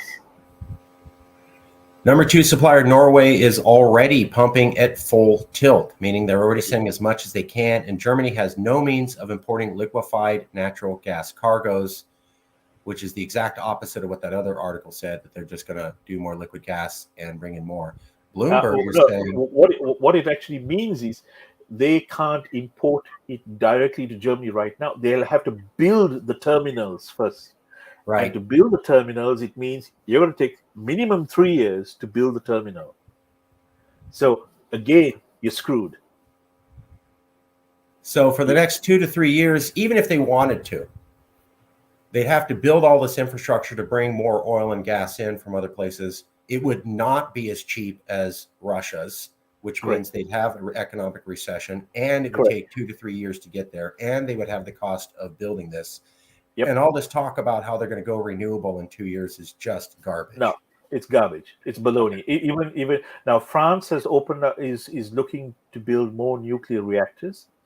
Finland has already built another nuclear reactor, and because they don't have any proper resources in such a small country. Sweden depends on Norway for its oil and gas and its energy supplies. Okay, so that's why Norway is at its capacity. Then you look further down, Denmark is stuck. It gets its supplies from Sweden and Norway. Then you go a bit further down there, the Netherlands is dependent on wind farms, etc. And Belgium is tied into France with its grid for its energy from France's nuclear reactors. And Spain has already warned France that it can't supply them energy because it's supplying Portugal. So France is already down by about 35% of its energy supplies. So they've got to make up that gap, and that's why they have to build at least a couple of more nuclear plants to plug in that gap. So there's a lot, and this all feeds back into the US wanting to supply LNG to Europe, but the closest LNG terminal to Germany is actually, I believe, in the Netherlands or in Belgium, one of those two countries.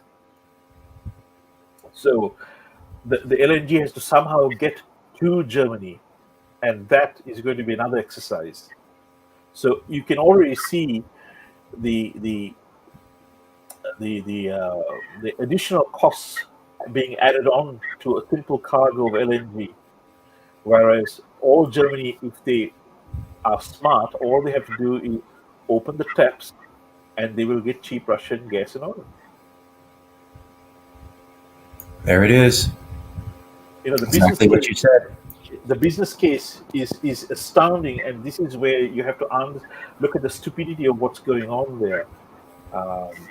The US is not helping things either, because it's driving this animosity, and the Europeans are just blindly following along, waving their hands in the air like lemmings. So if you can imagine the old age of lemmings flying off the edge of the cliff, that's what's happening right now. And the poor US citizen is going to suffer because they have to pay more from their pay packet, for their rent, for their basic needs. It's crazy.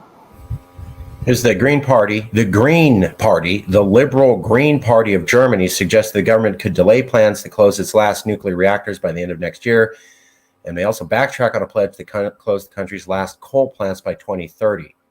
So the Green Party is saying, whoa, let's keep coal going and let's have a lot of nuclear power, right after we saw that horrible nuclear explosion in Japan.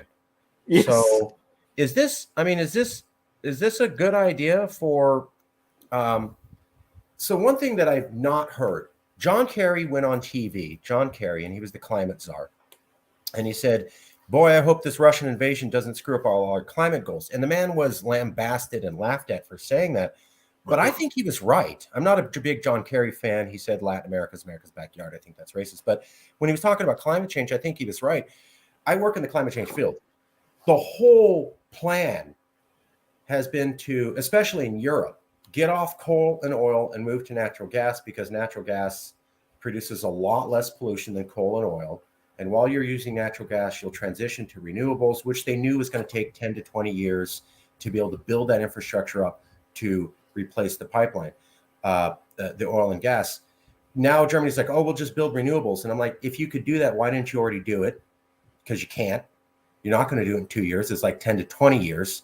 And if you're not going to use natural gas to get yourself off oil and coal in the in-between time that you can produce the energy you need by renewables, then you're going to have to go back on oil and coal. And it sounds like that's what Europe and America is looking is, we'll just go back on oil and coal, we'll make it our own and produce more facilities and suck more of it out of the ground and use more oil and coal so that we can become independent of Russia.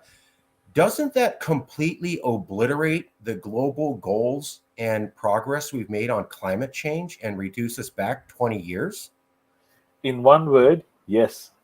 I also have to tell you this, and you love this, Marcus. Well, you shouldn't love it, but there was a suggestion that Greta Thunberg was funded by a Russian proxy to talk about climate change and go to LNG and things like that.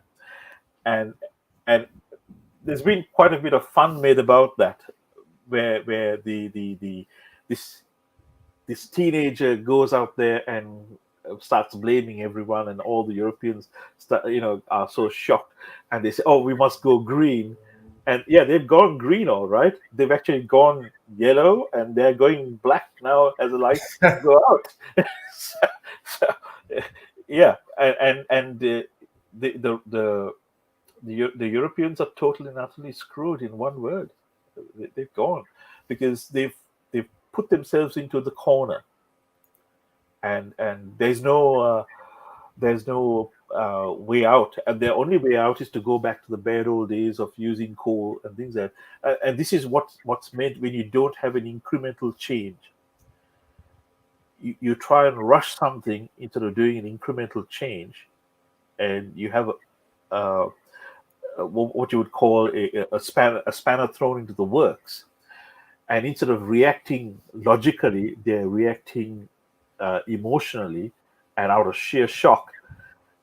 And they're putting out all kinds of excuses. But for the person who is going to be in the apartment, for the worker who's going to be in the factory, they're looking and saying, "Well, where's my next meal coming from? Where's my next where am I going to get the warmth and safety and things like that?"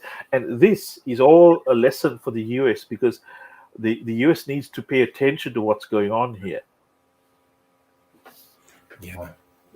It's all coming around at the moment. I've got contacts in Greece who are saying that the Greeks are already are playing a fine line, but they've pissed off Russia because of their support to the European Union, and the Russians are saying, "Well, you were once our friends, and all you have to do is just stay silent, don't say anything, be neutral." But like that, by taking aside and sending weapons up into this current conflict, they are now affected, and the Greeks actually, the Greek people are reacting to the government's actions and saying, "What have you done?" Nice. So you have to see this thing happening, and Nice. again, You're actually aware that happened. No one talks about that. I'm the only guy I know who has talked about how the Greeks people are not online with what Europe's doing regarding Russia.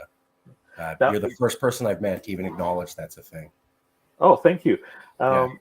This is a forgotten thing. It's been totally forgotten. And the other person who's also reacted and he's being neutral is Hungary. Right. And Hungary has said, "We're on board to get our share of gas, and we'll pay in rubles. What do you want us to do?" And they're smart, because they're looking at they're not trying to make they know they're not in a position to make grandiose gestures, and they say, "We need to look after our people." Well, what happens when your people freeze to death, right? You're prime minister of your country. You live in a northern European country where it's not that sunny most of the year, and it gets really cold. And if people don't have heat, they literally die. I know in California, it's kind of hard for us to picture that, but in Europe and a large parts of the world, like, you don't have that heater running in your house, you die. So absolutely, what's the prime minister of Hungary supposed to do? For the good of the world, I'm going to make it where poor people in my country can't afford heat and then die in their homes this winter. That's cool. Like, no, his people are not going to be okay with that. And the Greeks also pointed out that they wanted, like you said, they wanted to be neutral. They don't like what their government's doing, partly because they get fuel from Russia. The other thing is that they're also Eastern Orthodox like Russia, so they don't hate him as much. And finally, my favorite one is President Zelensky, who's Jewish, showed up on TV with two neo-Nazis in front of the Greek parliament. Yes. And on that day, the Greek people freaked out, and they were just like, "What are you doing?" Yes. Like, this does not represent us Greeks. What are you doing? The Greeks have never forgotten what happened to them in World War II, and the current Prime Minister Mitsotakis was absolutely lambasted and on television, and the Greek people don't forget easily. They will remind him at the polls, and they were stunned, absolutely stunned to see those two Azov battalion neo-Nazis pop up there.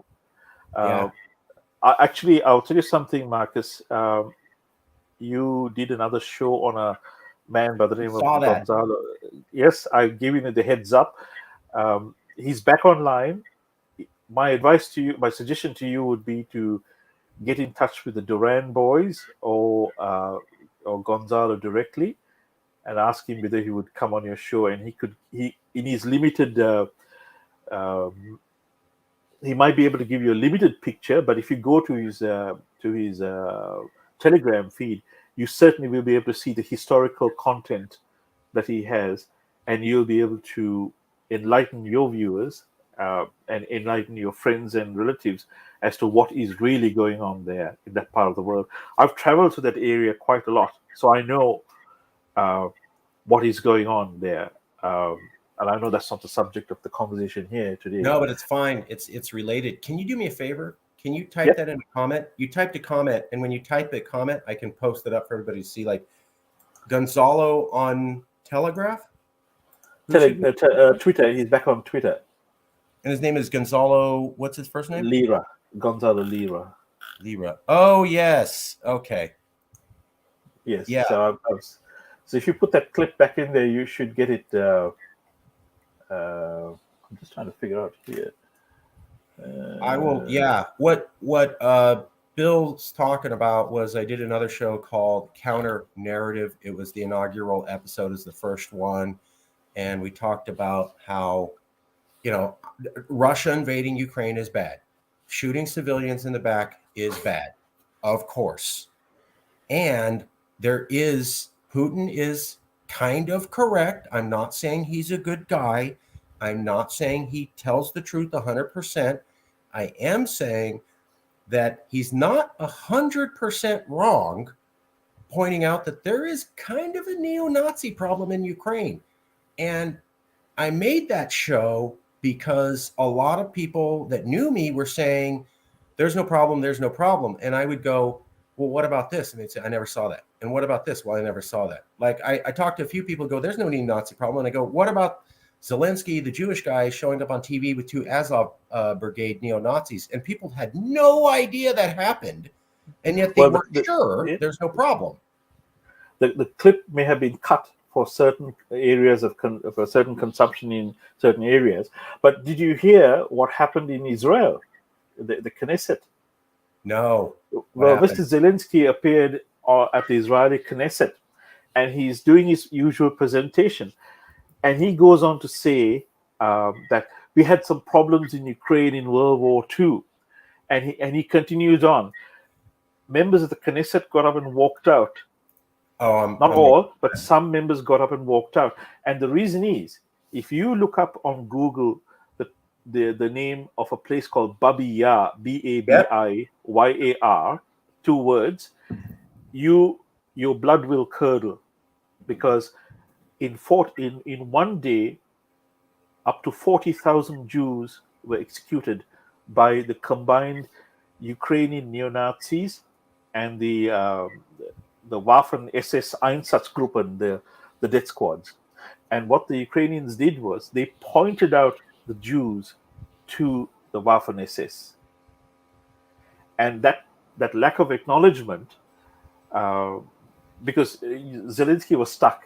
He couldn't acknowledge it, and he couldn't deny it. So the Israelis knew, but they were wanting to hear, all they wanted to hear was a small apology, and they got none. And that's when they just said no. And that's why Israel has washed its hands of what's going on in Ukraine. They said, no, we're not going to give you any support at all. No technical support, nothing. I see, and I'm trying to find this. I believe you. I'm trying to find it. Strikes the wrong note to bring Knesset to. So hold on. If you look at it on YouTube, you will see the Knesset members. There was a I think it had subtitles on it as well, so you can see what he was saying. But the having traveled through that part of the world, I can tell you, Marcus, if you want to look up certain historical content which will explain what's going on there and why it's all happening. Another name to keep in mind is a chap by the name of Stepan Bandera. Yes. Very, very nasty person. And just to put it in perspective, how nasty is he? Well, he was so nasty that the Nazis had to put him in jail. So that tells you how extreme he was. See, and here it is. Yeah. I did not know this till you mentioned this, and Yep. You saw that show Counter Narrative where I was trying to cover everything, Yes. look for everything, and I've been paying attention to this topic. And here again, this happened in March a few weeks ago, and I heard nothing about it. I'm actively seeking out news for this. Didn't hear anything show this about to it. your friends. Show this to your people. They will be shocked. They will be absolutely shocked. See, and here we go. After rebuff, I had to Knesset walk out Zelensky after rebuff. Zelensky pleads with Israel. Zelensky criticizes Israel. Zelensky, Knesset. More Zelensky, one article. So Zelensky speaks at Knesset and criticizes them. 1, 2, 3, 4, 5, 6. You got to scroll almost down to the bottom. Oh, there it is. Israelis reject Zelensky's Holocaust comparisons. 2 out of 15 articles on the search result just mentioned Zelensky went to the Knesset and criticized them. Here's the article saying Zelensky went to the Knesset and compared the situation in Ukraine to the Holocaust and said it's exactly the same. And the Jews said that's really offensive. Mm-hmm. So here's the Jewish prime minister going to the land of Jewish people. And I have Jewish friends. I wouldn't call them girlfriends. They were women I dated who were Jewish. I love Jewish people. I hang out with the rabbi, etc. But anyways, here's the Jewish guy of Ukraine. He goes to the land of the Jews and he offends them with his talk about the Holocaust and how great the Ukrainians were. The same is true for the claim the Ukrainians helped Jews in the Holocaust. The historical truth is that the Ukrainian people cannot be proud of its behavior in the Holocaust of Jews. There you go. So Zelensky went there and go, hey, we saved Jews. Look at me. And the Jews in Israel, the largest Jewish country, are going, that's a lie. You That's guys right. were behind the Holocaust. Yep. Yes. What scares the crap out of me is, I'm actively looking for this and found it nowhere. You're not seeing much of it at all because this is purposely being hidden. So the current narrative gets its is highlighted all the time, but there is so much BS being spat out by so many other commentators to obfuscate the whole situation here. This is really a case of muddying pools, but if you look deep enough, you will see you will start to see the stories being falling apart. Yeah. And what is also strange is that there is the now this is something you can show to your friends again. If you look up, if I was you, just do a search for Azov Battalion shoulder patch. I'll show something to you right now. Have you seen the shoulder patch? Yeah. Do you know where it comes from? It's the Nazi double swastika thing. No, it's not. It's not. The Azov Battalion shoulder patch is the exact copy of the 2nd Panzer Division of the SS Das Reich Division. Great. That's its origin. It is the exact thing. It's the Z, the Z as you would call it, in a vertical position, and it's got the steel spike through it. That was used by the Nazis in World War II, the Das Reich Division.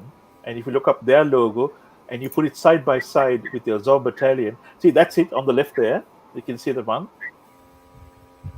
there, Yep. that one. And you bring up the Das Reich Division, 2nd Panzer Division.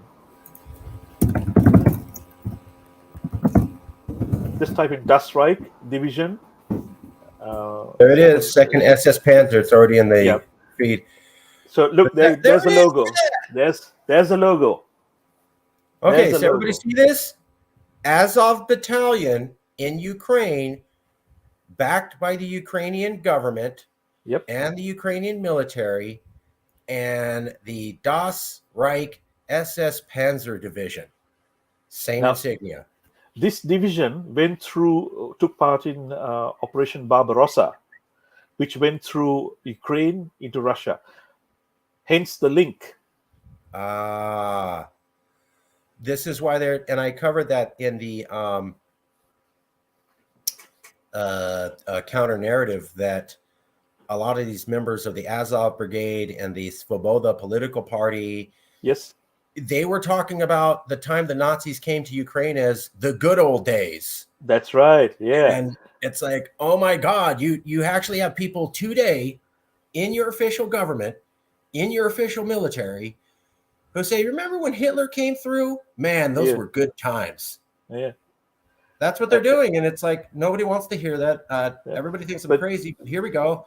Yep. The Israelis are rejecting it. Here's another one. The Israelis are rejecting this. Yeah.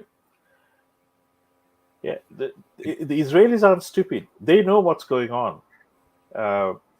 And the Greek people themselves know what's going on. And what is also interesting, Marcus, is that there is a small Greek colony outside Mariupol. Right. And that Greek colony, there were people who have connections in Greece. And they had relatives from Greece trying to contact them because they saw this battle going on. And the people in Mariupol, the Greek people in Mariupol, were telling the people in Greece, what you are seeing on television is wrong. We are under attack here. We are under attack not from the Russians. We are actually under attack from the Ukrainians. The word was what was happening was that if you, because of having lived in a part of Ukraine which is primarily Russian speaking, they don't speak Ukrainian, which is a dialect. It's a dialect because it's a cross section between Polish and Russian. So the pronunciations are different. And what would happen was, if the Azov Battalion people heard you speaking Russian in the streets, they would execute you. So Greek people living in that part of Ukraine were under threat, and they were hiding from the there you are, Greek refugee from Mariupol. Ukrainian soldiers stopped. And there you are. That's the classic. And this is a Greek publication, mind you. Yeah. Again, nothing we're hearing in the West. Yeah, I you didn't know won't hear this. Yeah. Yeah. And what was happening was in Greece, the Greek people were railing against their own media, calling them out for lying, telling them insisting that the Greek media tell the truth. And the Greek media did succumb and started to tell the truth, because there were people in Greece who had relatives back in Mariupol. See, this is all in Greek, so the spoken language there is in Greek. So you will hear the report in Greek, but this is what was going on. And the Azov Battalion people, the neo-Nazis, were killing their own people. Yeah, so when he went to Greece when Zelensky appeared on TV in front of the Greek government with two neo-Nazis, they were offended that he was hanging out with Nazis who had killed thousands of Greeks, I think somewhere on the order of 35,000 or more. And they were also offended that he had these Nazis from Mariupol, which a few years earlier, the Greek people knew those same guys were beating up or killing Greek people in Mariupol because they were Greek. That's correct. And so they're like, wow, that's some racist behavior, and you're hanging out with racists. You're hanging out with all the people that we hate and hate us. So why are you doing that? And then now you pointed out today, here's Israel saying, dude, your comparison about the Holocaust to what's going on in Ukraine is offensive. It's fake. And you're hanging out with Nazis is offensive to us. Isn't it strange that the Greeks who suffered under the Nazis and the Jews in Israel who suffered under the Nazis are offended at Ukraine's ties to Nazis? Isn't it strange indeed? Yes. And the question is, why aren't the rest of the Europeans offended? Yeah. Why aren't they offended? Now, Germany has the most to lose, and they should be vehemently offended, and they aren't. So the other thing was that you see that Black Ukrainian refugees alleged discrimination. Yes, absolutely true. Yep, there it is. That's yep. Another thing they're not talking about is here's all these Black people saying, hey, we're in Ukraine and we're trying to get out. And the Ukrainians acted like white supremacists to us. Not going to hear that. What happened there was they went to the Polish border. And unfortunately, when you go to the Polish border, you've got to go through the Western Ukraine part, particularly through Lvov or Lviv, whichever way you want to call it. Now, that is the heartland of the neo-Nazis, because it's in Lvov that there is a statue of Bandera. Now, these students go to the border, and the Ukrainian guards are kicking them back, saying, no one of color is going through, only whites only. So what they had to do was they had to somehow get to the Hungarian and Romanian borders, because at those two borders, they were actually being allowed into those countries, and they were being given refuge, so they could have some food and have some respite at least. But this is another thing that was not being mentioned, and it is just absolutely, totally and utterly reprehensible behavior. And this tells you what is being filtered and what is being fed to the audience out there. How much of the truth is coming out. It's really shattering, Marcus, when you realize that there are people of they're so stuck in the past that they haven't grown up yet, and they got all these fantasies. But what's intriguing is that they're coming to a point where they're getting their comeuppance. They're getting hammered, and they don't like it. You should see. I'll send you a link to a video of Russia of the Ukrainian soldiers being searched, because what's happening is that once they surrender, the first thing that happens to them is they are searched. There's a body search done to see if they've got any hidden weapons or any other devices on their body that can go off. And then the next thing that happens is they're told to take their jacket off, and the Russian soldiers are looking to see if they've got any Azov battalion tattoos. Yeah, you can't get rid of a tattoo that easily. So, Bill, let me interrupt you if I may.